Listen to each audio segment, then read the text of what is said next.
Science party অন্য এটা ভিডিঅ'লৈ সকলোকে স্বাগতম জনাইছোঁ। আজি আমি দশম শ্ৰেণীৰ বিজ্ঞানৰ চেপ্টাৰ 11 অন্য এটা টপিক প্ৰিজমৰ মাজেৰে পোহৰৰ প্ৰতিসৰণ, বায়ুমণ্ডলৰ প্ৰতিসৰণ আৰু পোহৰৰ বিক্ষেপণ এই টপিককেইটাৰ ওপৰত আলোচনা কৰিবলৈ গৈছোঁ। তো এনেকৈ ভিডিঅ'বোৰ চাই থাকিবৰ কাৰণে চেনেলটো ছাবস্ক্ৰাইব কৰি ল'ব। এতিয়া আমি ভিডিঅ'টো আৰম্ভ কৰোঁ। এতিয়া প্ৰিজমৰ মাজেদি পোহৰৰ প্ৰতিসৰণ, তাৰ আগতে পোনপ্ৰথমে আমি জানিব লাগিব প্ৰিজম কি হয়। প্ৰিজম হৈছে এটা স্বচ্ছ পদাৰ্থ যি কি হয় দুখন ত্ৰিভুজীয় আৰু তিনিখন আয়তীয় পৃষ্ঠৰ দ্বাৰা গঠিত এটা স্বচ্ছ পদাৰ্থ। তো প্ৰিজম কি বুলি ক'লে কি বুলি ক'ম যে প্ৰিজম হৈছে এটা স্বচ্ছ পদাৰ্থ যি পোহৰ ৰশ্মি প্ৰতিসৰিত কৰিব। লগতে ই কেনেকৈ গঠন হৈছে দুখন ত্ৰিভুজীয় পৃষ্ঠ আৰু তিনিখন আয়তীয় পৃষ্ঠ গঠিত। প্ৰিজমৰ কেনেকৈ সন্মুখৰখন আৰু লাষ্টৰখন ত্ৰিভুজীয় পৃষ্ঠ থাকে। আমি যদি চাওঁ এখন এখন পৃষ্ঠ, এখন সন্মুখৰখন এইখন এখন পৃষ্ঠ, এফালে এখন পৃষ্ঠ, এফালে এখন পৃষ্ঠ আৰু এখন তলৰ এখন পৃষ্ঠ। তো তিনিখন আয়তীয় পৃষ্ঠ আৰু দুখন ত্ৰিভুজীয় পৃষ্ঠৰ দ্বাৰা গঠিত স্বচ্ছ পদাৰ্থটোকে আমি কি বুলি কওঁ প্ৰিজম বুলি কওঁ।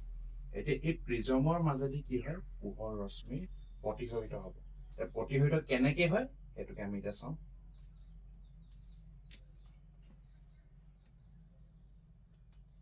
এতিয়া উদাহৰণস্বৰূপে চোৱা, এতিয়া ধৰি লৈছোঁ মই এটা প্ৰিজম বুলি ধৰি লৈছোঁ।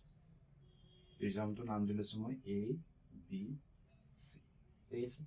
এতিয়া এই প্ৰিজমটোৰ এই AB পৃষ্ঠখনলৈ এডাল পোহৰ ৰশ্মি আহিছে। এডাল ৰশ্মিক আমি কি বুলি ক'ম আপতিত ৰশ্মি বুলি ক'ম। এডাল আপতিত ৰশ্মি আহিছে। এই আপতিত ৰশ্মিডাল আহিছে এইটো বিন্দুত খুন্দা খাইছে বা এইটো বিন্দুত আহিছে খুন্দা খাইছে। তো ইয়াত আমি কি কৰিম এডাল অভিলম্ব আছে আৰু আমি পোহৰৰ প্ৰতিফলনৰ প্ৰতিসৰণত পঢ়িছিলোঁ যে লঘুতৰ মাধ্যমৰ পৰা ঘনতৰ মাধ্যমলৈ এডাল পোহৰ ৰশ্মি আহিলে ই সদায় কি হয় অভিলম্বৰ কাষ চাপে। এতিয়া এডাল আপতিত ৰশ্মি কোনটো মাধ্যমৰ পৰা আহিছে, এই মাধ্যমটো কি বায়ু মাধ্যম আৰু এই মাধ্যমটো কি কাঁচৰ মাধ্যম। গতিকে বায়ু মাধ্যমটো কাঁচৰ মাধ্যমতকৈ সাধাৰণতে লঘুতৰ। গতিকে লঘুতৰ মাধ্যমৰ পৰা ঘনতৰ মাধ্যমত পোহৰ ৰশ্মি গৈছে। গতিকে অভিলম্বৰ ফালে কি হ'ব কাষ চাপিব। কাষ চাপিব, ঠিক আছে। কাষ চাপি গৈ পিনি এতিয়া ই আকৌ এইফালে এইখন পৃষ্ঠেদি ওলাই যাব। এইখন পৃষ্ঠেদি কেনেকৈ ওলাব, এইটো বিন্দুত এইখন পৃষ্ঠৰ কাৰণে এইডাল কি হ'ব এটা আপতিত ৰশ্মি হ'ব। ইয়াত খুন্দা মাৰিছে। তো ইয়াত আমি কি কৰিম এই বিন্দুত আমি এডাল অভিলম্ব কি কয় আমি এডাল লম্ব আঁকিম। এই কি হ'ব অভিলম্বৰ ফালে কি হ'ব অভিলম্বৰ কাষ চাপি যাব। চৰি অভিলম্বৰ পৰা আঁতৰি যাব। কেলে আঁতৰি যাব এই অভিলম্বৰ পৰা আঁতৰি যাব। কেলে আঁতৰি যাব কাৰণ কাঁচতকৈ বায়ুটো হৈছে লঘুতৰ মাধ্যম আৰু আমি বিপৰীতটো কি আছিলে যে ঘনতৰ মাধ্যমৰ পৰা লঘুতৰ মাধ্যমলৈ গ'লে পোহৰ ৰশ্মিডাল কি হয় অভিলম্বৰ পৰা আঁতৰি যায়। ইয়াতে পোহৰ ৰশ্মিডাল ওলাই সোমাইছিলে কেনেকে প্ৰিজমটোত আৰু ওলাই গ'ল কেনেকে। আৰু এইটো ইম্পৰ্টেণ্ট কথা এটা সদায় মনত ৰাখি থবা যে প্ৰিজমে সদায় পোহৰ ৰশ্মিখন তাৰ ভূমিপৃষ্ঠৰ ফালে প্ৰতিসৰিত কৰিব। কেলে কৰিব তাৰ কাৰণটো এইটো। তাৰমানে প্ৰথম যিডাল পোহৰ ৰশ্মি আহিব ইয়াত লঘুতৰ মাধ্যমত এটা ঘনতৰ মাধ্যমত প্ৰৱেশ কৰিলে, গতিকে অভিলম্বৰ কাষ চাপিলে। ই যাব লাগিছিলে এই ধৰণে, কিন্তু এই ধৰণে নগৈ সি সামান্য পৰিমাণে বেকা হৈ গ'ল। কেলে বেকা হৈ গ'ল কাৰণ লঘুতৰৰ পৰা ঘনতৰ মাধ্যমত সোমাইছে, গতিকে এই অভিলম্বৰ কাষ চাপিলে। আকৌ ঘনতৰ পৰা যেতিয়া লঘুতৰলৈ ওলাইছে এই কি হ'ব অভিলম্ব আঁতৰি যাব। গতিকে যাব লাগিছিলে পোনপটীয়াকৈ এইফালে যাব লাগিছিলে, কিন্তু এনেকে নগৈ সামান্য পৰিমাণে এনেকে বেকা হৈ গুচি গ'ল। তো পোহৰ ৰশ্মিডাল প্ৰিজমটোত যাবগৈ লাগিছিলে এনেকে পোনপটীয়াকৈ, কিন্তু এনেকৈ নগৈ সামান্য পৰিমাণে এনেকে বেকা হৈ যায়। তো এই যে বেকা হৈ গ'ল, এই যে বেকা হৈ গ'ল কিমান ডিগ্ৰী বেকা হৈ গ'ল, এই যে বেকা হৈ গ'ল এই কিমান ডিগ্ৰী বেকা হৈ গ'ল এইটোকে আমি কি বুলি কওঁ এংগুল ডি, অৰ্থাৎ বিচ্যুতি কোণ বুলি কওঁ। এই ডিটোকে আমি কি বুলি কওঁ বিচ্যুতি কোণ বুলি কওঁ। তাৰমানে এডাল পোহৰ ৰশ্মি এটা পোহৰ প্ৰিজমৰ মাজেদি যাওঁতে যিটো দিশত নগৈ আন এটা দিশত গ'ল সি কিমান ডিগ্ৰী কোণ বিক্ষেপ তাৰ নিজৰ পথৰ পৰা আঁতৰি গ'ল, সেই কোণটোকে আমি কি বুলি কওঁ বিচ্যুতি কোণ বুলি কওঁ। তাৰপিছত এইটোক আমি কি বুলি কওঁ আপত্য ৰশ্মি আহিছে, গতিকে এইটো আপতন কোণ। আইটো মানে আপতন কোণ, এইটো কি হ'ব প্ৰতিসৰণ কোণ, ঠিক আছে। তেনেকৈ ইয়াতো আই আৰু আৰ ওলাব, ঠিক আছে। আৰু প্ৰিজমৰ দুখন পৃষ্ঠৰ মাজৰ কোণটোক আমি কি বুলি কওঁ এংগুল অফ প্ৰিজম বা প্ৰিজমৰ কোণ। এই ৰেডিঅ'ত কৰে ইয়াকে কি হয় প্ৰিজমৰ। এই দুটা কোণে ইম্পৰ্টেণ্ট। বিচ্যুতি কোণটো কাক বুলি লিখিবলৈ আহে, বিচ্যুতি কোণ কাক বুলি ক'লে কি বুলি ক'বা, তোমালোকৰ কিতাপৰ পেজ নাম্বাৰ 192 আছে। তোমালোকৰ কিতাপৰ পেজ নাম্বাৰ 192 তলৰ ফালে মন কৰিবা, তাত তোমালোকৰ বিচ্যুতি কোণৰ ডেফিনেশ্যনটো ধুনীয়াকৈ দিয়া আছে। মই তোমালোকক বুজাই দিছোঁ যে কি হয় যে প্ৰিজমৰ মাজেদি যেতিয়া পোহৰ ৰশ্মি প্ৰতিফলিত হয়, ই সামান্য পৰিমাণে কি হয় নিজৰ গতিৰ পৰা সালসলনি হয়। যিমান ডিগ্ৰী কোণ সি নিজৰ পথৰ পৰা বিচ্ছুৰণ হ'ব, সেইটোকে আমি কি বুলি কওঁ বিচ্যুতি কোণ বুলি কওঁ। আৰু দুখন পৃষ্ঠৰ মাজৰ কোণটোক আমি কি বুলি কওঁ প্ৰিজমৰ কোণ বুলি কওঁ। গতিকে প্ৰিজমৰ গঠনেই হওক বা প্ৰিজমে কেনেকৈ পোহৰ ৰশ্মি প্ৰতিফলিত কৰে এইটো আমি পঢ়িলোঁ। আৰু ইয়াৰ পিছত চাওঁ যে প্ৰিজমত কেনেকৈ পোহৰৰ বিচ্ছুৰণ ঘটে। পোহৰৰ বিচ্ছুৰণ মানে কি ন, আমি সেইটোকে চাওঁ। পোহৰৰ বিচ্ছুৰণ প্ৰথমতে এতিয়া পোহৰ বিচ্ছুৰণটো কেনেকৈ হয় চাই লোৱা। এটা প্ৰিজম, ঠিক আছে। এই প্ৰিজমটোৰ মাজেদি যদি আমি বগা পোহৰ আহিবলৈ দিছোঁ, এডাল ধৰি লৈছোঁ বগা পোহৰ, তাৰমানে বগা পোহৰ মানে কোনটো ক'ৰ পৰা আহিছে, সূৰ্যৰ পোহৰ ৰশ্মিডাল আহিছে বুলি ধৰি লৈছোঁ। তো ই আহিলে অলপ আগতে যিটো কৰিছিলোঁ, ই কি হ'ব অভিলম্বৰ ফালে কাষ চাপিব, অভিলম্বৰ ফালে কাষ চাপি আকৌ এইফালৰ পৰা কি অভিলম্বৰ পৰা আঁতৰি যাব। যেতিয়া ই প্ৰিজমৰ পৰা ওলাই যাব, এই বগা পোহৰটো তাৰ উপাংশবোৰলে যিবোৰ ক্ষুদ্ৰ ক্ষুদ্ৰ কণিকাৰে বা ক্ষুদ্ৰ ক্ষুদ্ৰ ৰঙেৰে লগ লাগি এই বগা পোহৰটো গঠন হৈছিলে, সেই উপাংশকেইটালে কি হৈ যায় ভাগি গুচি যায়। এই গোটেই পৰিঘটনাটোকে আমি কি বুলি কওঁ পোহৰৰ বিচ্ছুৰণ। মানে পোহৰ বিচ্ছুৰণ কি বুলি ক'লে কি বুলি ক'বা, যেতিয়া এডাল পোহৰ ৰশ্মি কোনো এটা মাধ্যমৰ মাজেৰে যাওঁতে তাৰ উপাংশসমূহলৈ বিভাজিত হৈ যায় বা পৃথকীকৰণ হৈ যায়, এই গোটেই পৰিঘটনাটোকে আমি কি বুলি কওঁ তেতিয়াহ'লে পোহৰৰ বিচ্ছুৰণ। মই কৰিছোঁ, তোমালোকে এতিয়া লিখি ল'বা যে এডাল পোহৰ ৰশ্মি এটা মাধ্যমৰ মাজেদি যাওঁতে তাৰ উপাংশসমূহলৈ পৃথকীকৰণ হৈ যোৱা পৰিঘটনাটোকে আমি কি বুলি কওঁ পোহৰৰ বিচ্ছুৰণ বুলি কওঁ। এতিয়া এই বগা পোহৰ আমি জানো 7টা ৰঙৰ সংমিশ্ৰণ হয়। কি কি থাকে আমি জানো, তাকে আমি কি বুলি কওঁ ভিপজিঅৰ বুলি কওঁ, ইংলিছত ভিপজিঅৰ বুলি কওঁ, ঠিক আছে। এতিয়া এই ভিপজিঅৰৰ ভিতৰত ৰঙা ৰংটো আটাইতকৈ কমকৈ বিক্ষেপণ হয়, তাৰমানে ই কমকৈ বেকা হয়। আটাইতকৈ বেছি কোনো বেকা হয় ভি, অৰ্থাৎ ভায়লেট বা বেঙুনীয়া ৰশ্মিটো আটাইতকৈ বেছিকৈ বেকা হয়। এতিয়া কেলে বেকা হৈছে, ইয়াতো এটা কথা থাকে চোৱা, প্ৰত্যেকটো ৰঙৰে এটা কি থাকে তৰংগ দৈৰ্ঘ্য থাকে। প্ৰত্যেকটো ৰঙৰ এটা তৰংগ দৈৰ্ঘ্য থাকে, আৰু তৰংগ দৈৰ্ঘ্যটো ক্ৰমান্বয়ে বেঙুনীয়াৰ পৰা ৰঙাৰ ফালে বাঢ়ি গৈ থাকে। আৰু তৰংগ দৈৰ্ঘ্য যিমানেই বাঢ়ে, সিহঁতৰ বেকা হোৱাৰ পৰিমাণটো, বেকা হোৱাৰ বা বিক্ষেপণ হোৱাৰ পৰিমাণটো কি হৈ যায়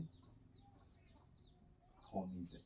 তাৰমানে ৰঙা ৰঙৰ তৰংগ দৈৰ্ঘ্য আটাইতকৈ বেছি, গতিকে ই কমকৈ বেকা হ'ব। ভি অৰ্থাৎ বেঙুনীয়া ৰঙৰ তৰংগ দৈৰ্ঘ্য আটাইতকৈ কম, সেইটো কাৰণে বেছিকৈ বিক্ষেপণ হ'ব, বেছিকৈ বেকা হ'ব। এই পৰিঘটনাটোকে আমি কি বুলি কওঁ পোহৰৰ বিচ্ছুৰণ বুলি কওঁ। আৰু যে এই বগা পোহৰটো তাৰ নিৰ্দিষ্ট উপাংশবোৰলৈ ভাগি গ'ল বা বেলেগ বেলেগ পাতিবোৰলৈ যে ভাগি গ'ল, এইটোকে আমি কি বুলি কওঁ বৰ্ণালী বুলি কওঁ।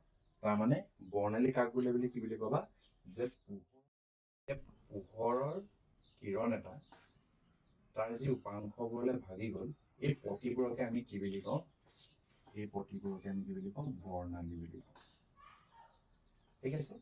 তো পোহৰ বিচ্ছুৰণ পৰিঘটনাটো এইটোৱে যে কি হয় যে এটা বগা পোহৰ গৈছিলে বা যিকোনো এটা ৰং গৈছিলে, ৰংটো ৰশ্মিডাল গৈ পিনি কি হৈ যায় তাৰ নিৰ্দিষ্ট উপাংশবোৰলৈ ভাগি যায়, এইটোকে আমি পোহৰ বিচ্ছুৰণ বুলি কওঁ। তাতে ইম্পৰ্টেণ্ট কথাটো কি হয় চোৱা, যে যাৰ যিটো ৰঙৰ তৰংগ দৈৰ্ঘ্য আটাইতকৈ বেছি সি কমকৈ বেকা হয়, আৰু যাৰ তৰংগ দৈৰ্ঘ্য কম হয় তাৰ তৰংগ ভি বেছিকৈ বেকা হয়। যেনেকে ভিপজিঅ'ৰ বেঙুনীয়া আটাইতকৈ কম আৰু ৰঙা ৰঙৰ আটাইতকৈ বেছি। এইটো মনত ৰাখি ল'বা, ভিপজিঅ'টো যেনেকে গৈছে ন তেনেকে ক্ৰমান্বয়ে বাঢ়ি বাঢ়ি গৈ থাকিব। তোমালোকৰ MCQটো কেতিয়াবা সোধে যি কাৰ ৰঙৰ আটাইতকৈ তৰংগ দৈৰ্ঘ্য বেছি। ইয়াৰ পৰা আহে যে তোমালোকে জানা যিবোৰ বিপদ সংকেত থাকে য'ত ডেঞ্জাৰ বুলি লিখা থাকে সেইবোৰ সাধাৰণতে কিহত থাকে ৰঙা ৰঙত থাকে ৰঙা ৰঙত কিয় থাকে বিপদ সংকেতটো ৰঙা ৰঙত কিয় দিয়ে তাৰ কাৰণটো হৈছে কি যে ৰঙা ৰঙৰ তৰংগ দৈৰ্ঘ্য আটাইতকৈ বেছি হোৱাৰ কাৰণে ই কমকৈ বিক্ষেপণ হয় ই বেকাটো কমকৈ হয় তো বেকা কমকৈ হোৱাৰ কাৰণে ই কোনো বাধা বিঘিনি নোহোৱাকৈ মানুহৰ কি হয়গৈ মানুহৰ চকুত সোমায়গৈ সেইটো কাৰণে আমি ৰঙা ৰংটোক ডেঞ্জাৰ বা বিপদজনক বস্তুবোৰ সূচাবৰ কাৰণে আমি ব্যৱহাৰ কৰোঁ এইটো প্ৰশ্ন আহে তোমালোকে মনত ৰাখি থবা ঠিক আছে তো পোহৰৰ বিচৰণ এইটো এই পোহৰৰ বিচৰণ পৰিঘটনাটো বহুতে এটা সময়ত বিশ্বাস কৰিছিলে যে কি এই যে এডাল পোহৰ ৰশ্মি 7টা ৰঙলৈ ভাগি গ'ল এইটো একচুৱেলি ৰশ্মিডালৰ নহয় যে এই কৈছিলে যে এইটো অকল প্ৰিজমেহে কামটো কৰে যে প্ৰিজমৰ ওচৰতে এনেকুৱা কিবা এটা গুণ আছে যে ই কি কৰিলে এই পোহৰ ৰশ্মিডালক 7টা ৰঙলৈ ভাগ কৰিলে তো এইটোকে ভুল বুলি কোনে প্ৰমাণিত কৰিলে ছাৰ আইজাক নিউটনে তেওঁনো কি পৰীক্ষা কৰিছিলে চাই লওঁ আৰু তোমালোকে মনত ৰাখি থবা যে এই বৰ্ণালী যে আছিলে এই বৰ্ণালীটো পাবলৈ প্ৰিজম ব্যৱহাৰ কৰি বৰ্ণালী পোৱা প্ৰথম মানুহজনে হৈছে কোন ছাৰ আইজাক নিউটন আমি ছাৰ আইজাক নিউটনৰ কথাটো আৰু নজনাকে নাথাকো বিজ্ঞান পঢ়িছো যেতিয়া নিউটনৰ অবিহনে বিজ্ঞান আধৰুৱা নিচিনাই হয় হয়নে গতিকে তেওঁ কি কৰিলে চোৱা দুটা সমান সংখ্যক একদম আমি যে টিভিত পাইছো সৰ্বসম দুটা সৰ্বসম প্ৰিজম ল'লে প্ৰিজমকেইটা কেনেকৈ ৰাখিলে এটা এনেকৈ থিয় কৰি ৰাখিলে এটা কি কৰিলে উল্টাকৈ ৰাখিলে দুইটা কিন্তু সমান আকাৰৰ হয় তেতিয়া কি কৰিলে চোৱা যে এডাল পোহৰ ৰশ্মি প্ৰিজমটোৰ মাজেদি যাবলৈ দিলে ই অভিলম্বৰ ফালে বেকা হ'ল বেকা হৈ ই 7টা ৰঙত ভাগি গ'ল আকৌ এই যে 7টা ৰঙলৈ ভাগি গ'ল এই ৰশ্মিকেইডাল এই প্ৰিজমটোৰ কাৰণে আপত্য ৰশ্মি হ'ল আপত্য ৰশ্মি হ'লে এই কি হ'ব অভিলম্বৰ কাষ চাপিব এনেকে অভিলম্বৰ কাষ চাপি পিনি কি হ'ব ঠিক আছে পৰিঘটনাটো কি হয় যে এটা পোহৰ ৰশ্মি গৈছিলে প্ৰথম প্ৰিজমটো পৃষ্ঠখনত খুন্দা খালে প্ৰতিহৰিত হ'ব কেনেকৈ হ'ব ই অভিলম্বৰ কাষ চাপিব যিহেতু লঘুতৰ মাধ্যমৰ পৰা ঘনতৰ মাধ্যমত সোমাইছে তাৰপৰা প্ৰতিহৰিত হৈ পিনি আনখন পৃষ্ঠত কি হৈছে ই বিশ্বৰণ হৈছে তাৰমানে 7টা ৰঙলৈ ভাগি গ'ল 7টা ৰঙলৈ ভাগি যোৱাৰ পিছত ই আনটো প্ৰিজমৰ ই পৃষ্ঠখনত খুন্দা খাইলে গতিকে এই 7টা ৰং এইখন পৃষ্ঠৰ কাৰণে কি হ'ল আপত্য ৰশ্মি হ'ল ইও কি হ'ব আকৌ এই পৃষ্ঠখনৰ মাজেদি প্ৰতিহৰিত হ'ব কেনেকৈ প্ৰতিহৰিত হ'ব ই অভিলম্বৰ কাষ চাপিব গতিকে যিটো ৰঙা ৰং সেই সামান্য পৰিমাণে এনেকৈ গ'ল যিটো বেঙুনীয়া বহুত বেছি পৰিমাণে এনেকৈ বেকা হৈ গুচি গ'ল তো বেকা হৈ এইখন পৃষ্ঠত কি হয় এটা বিন্দুত লগ লাগেগৈ আৰু যেতিয়া ওলাই যায় এডাল পোহৰ ৰশ্মি হৈ ওলাই যায় আৰু কেলে তলফালে গৈছে গম পাইছানে কাৰণ প্ৰিজমে সদায় পোহৰ ৰশ্মি কোনফালে তাৰ নিজৰ ভূমিপৃষ্ঠৰ ফালে প্ৰতিহৰিত কৰে এই গোটেই পৰিঘটনাটো কোনে আৱিষ্কাৰ কৰিছিলে ছাৰ আইজাক নিউটনে তো এইটোপাই ওলাইছিলে যে একচুৱেলি যে প্ৰিজমে কোনো ধৰণৰ প্ৰিজমৰ গাত এনেকুৱা কোনো ধৰ্ম নাই যে 7টা পোহৰলৈ ভাগি দিছে একচুৱেলি পোহৰ ৰশ্মিডালৰ নিজৰ গাতে সেই 7টা ৰং আছে যাৰ কাৰণে আমি এই পৰিঘটনাটো দেখা পাইছো এই পৰিঘটনাটোৰ পৰাই আমি গম পাওঁ যে ৰামধেনুৰ গঠন যে কেনেকৈ ৰামধেনুৰ গঠন হয় চাই লওঁ ৰামধেনুৰ গঠন আমি প্ৰকৃতিৰ এটা খুব ধুনীয়া পৰিক্ৰমা ৰামধেনুৰ গঠন হয়নে ৰামধেনু দেখিবলৈ খুব ধুনীয়া হয় ৰামধেনু কেনেকৈ গঠন হয় চোৱা ৰামধেনু কেতিয়া গঠন হয় ৰামধেনু সদায় বৰষুণ দিয়াৰ সাধাৰণতে পিছত বৰষুণৰ পিছত তেতিয়াহ'লে অকল কি বৰষুণৰ পিছতে গঠন হয় নেকি সেইটো তোমালোকে ভাবি চোৱাচোন অকল কি বৰষুণ দিয়াৰ পিছতে ৰামধেনু গঠন হয় নেকি ইভাগে গঠন হ'ব পাৰে নে নোৱাৰে মই ৰামধেনু গঠনৰ শেষত উত্তৰ দিম কেনেকৈ গঠন হয় চোৱা ধৰিছো এটা বৰষুণৰ টোপাল এটা বৰষুণৰ টোপাল বুলি ধৰিছো এনেকৈ ঠিক আছে ই কেনেকুৱা নিচিনা কাম কৰে ই এটা প্ৰিজমৰ নিচিনা কাম কৰে এডাল পোহৰ ৰশ্মি আহিলে ঠিক আছে পোহৰ ৰশ্মিডাল কি হ'ব যিহেতু প্ৰিজমৰ নিচিনাকৈ বৰষুণৰ এই প্ৰথম পৃষ্ঠখনত খুন্দা মাৰিলে খুন্দা মাৰোঁতে কি হ'ব ইয়াত দুটা ঘটনা ঘটে কি ঘটনা ঘটিব এটা আছে প্ৰতিসৰণ লগতে বিচ্ছুৰণ প্ৰথম পৃষ্ঠখনে কি কৰিব এই পোহৰ ৰশ্মিডাল প্ৰতিহৰিত কৰিব প্ৰতিহৰিত কেনেকৈ কৰিব অভিলম্বৰ ফালে বেকা কৰিব আৰু লগতে ই কি কৰিব যিহেতু বগা পোহৰ আছিলে ই 7টা ৰঙলৈ কি কৰি দিব বিভক্ত কৰি দিব তাৰপিছত আনখন পৃষ্ঠই কি কৰিব ইয়াক এইখনে কিন্তু এটা স্বচ্ছ পদাৰ্থৰ নিচিনা কাম নকৰে ই কেনেকুৱা কাম কৰিব ই এখন দাপোনৰ নিচিনা কাম কৰিব ইয়াত কি হয় আভ্যন্তৰীণ প্ৰতিফলন ঘটে এতিয়া আভ্যন্তৰীণ প্ৰতিফলন কেলে ঘটে তোমালোকৰ এই বিষয়ে ইমান জানিবলগীয়া নালাগে কিন্তু এটা বস্তু জানি লোৱা তোমালোকৰ সংকট কোণ বুলি এটা কোণৰ কথা আছে এই সংকট কোণটোৰ লগত জড়িত হৈ আচলতে কাৰণ তোমালোকে এতিয়া হয়তো মনত প্ৰশ্ন হ'ব পাৰে যে চোৱা যিহেতু এটা স্বচ্ছ পদাৰ্থ ই যদি প্ৰিজমৰ নিচিনাই কাম কৰে এই পোহৰ ৰশ্মিয়ে যদিও 7টা ৰঙত ভাগি গৈছিলে আনখন পৃষ্ঠেদি ওলাই যাব লাগিছিলে কিন্তু ই ওলাই নাযায় এইখন দাপোনৰ নিচিনাহে কাম কৰে এই খুন্দা খাই আকৌ কি হ'ব প্ৰতিফলন ঘটি উভতি আহিব তো এই যে উভতি কেলে আহিলে আচলতে আভ্যন্তৰীণ প্ৰতিফলন কেলে হ'ল সংকট কোণৰ কাৰণে হ'ল এতিয়া সংকট কোণ কি হয় মই এইটো তোমালোকক ডিটেইলছত ক'বলৈ নাযাওঁ যেতিয়া তোমালোকে ওপৰ ক্লাছলৈ যাবা তেতিয়া তোমালোকে এই সংকট কোণৰ বিষয়ে পাবা এতিয়া মাত্ৰ জানি থৈছে যে কি হ'ল আনখন পৃষ্ঠই কি কৰিলে আভ্যন্তৰীণ প্ৰতিফলন ঘটালে আভ্যন্তৰীণ প্ৰতিফলন ঘটোৱাৰ কাৰণে এই পোহৰ ৰশ্মিবোৰ এনেকৈ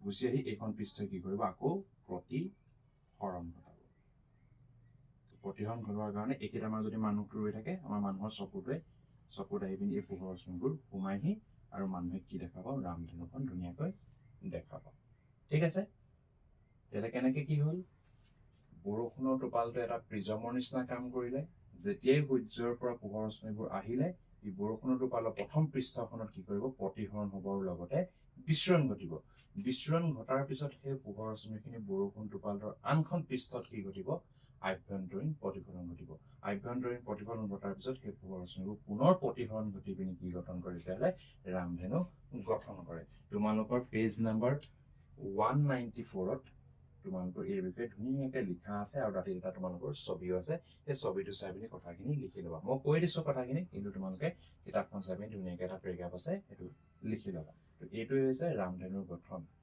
এতিয়া মই যে তোমালোকক কৈছিলোঁ এই ৰামধেনু কেতিয়া দেখোঁ সদায় বৰষুণ দিয়াৰ পিছত দেখোঁ আৰু লগতে কি হয় এই সূৰ্যৰ সদায় বিপৰীত ফালে থাকে তাৰমানে সূৰ্য যদি আমাৰ পূব ফালে থাকে তেতিয়াহ'লে আমি ৰামধেনুখন সদায় পশ্চিম ফালে দেখোঁ আৰু যদি সূৰ্য যদি পশ্চিম ফালে আছে ৰামধেনু সদায় কি দেখোঁ পূব ফালে দেখোঁ এতিয়া মই তোমালোকক কৈছোঁ যে কি যে অকল বৰষুণ দিয়াৰ পিছতেই ৰামধেনু দেখি নেকি একচুৱেলি ৰামধেনু অকল বৰষুণ দিয়াৰ পিছতে নহয় আমি সাধাৰণতে জলপ্ৰপাতবোৰতো আমি ৰামধেনুৰ গঠন দেখিম কেনেকৈ দেখিম চোৱা ধৰি লৈছোঁ এনেকৈ এটা জলপ্ৰপাত বৈ আছে ঠিক আছে সূৰ্যটো এইফালে আছে আৰু আমি ৰৈ আছোঁ এইডোখৰত সূৰ্যটোৰ পোহৰ ৰশ্মি যেতিয়া ইয়াত হ'ব খুন্দা খাব এই যিটো যে পৰিঘটনা ঘটিছিল এই পৰিঘটনাটো ইয়াত ঘটিব তেতিয়া আমি কি হ'ম মানুহৰ চকুৰে আমি ৰামধেনুখন দেখিম ক'ত এই জলপ্ৰপাতটোৰ পিছফালে আমি এই ৰামধেনুখন দেখিম কিন্তু এইটো খুব কমকৈ হয় সেইটো কাৰণে আমি ভাবোঁ যে অকল বৰষুণৰ পিছতেই কি হয় ৰামধেনু দেখোঁ কিন্তু অকল বৰষুণৰ পিছতেই নহয় এনেকুৱা পৰিঘটনাটো আমি কি দেখিব পাৰোঁ ৰামধেনু গঠন দেখিব পাৰোঁ তো ভিডিঅ'টো আজিলৈ ইমানেই আমি নেক্সট ভিডিঅ'টোত বায়ুমণ্ডলীয় প্ৰতিসৰণৰ বিষয়ে পঢ়িম যদি ভিডিঅ'টো চাই ভাল পালা তেতিয়াহ'লে চেনেলটো ছাবস্ক্ৰাইব কৰিব আৰু ভিডিঅ'টো লাইক কৰিব ধন্যবাদ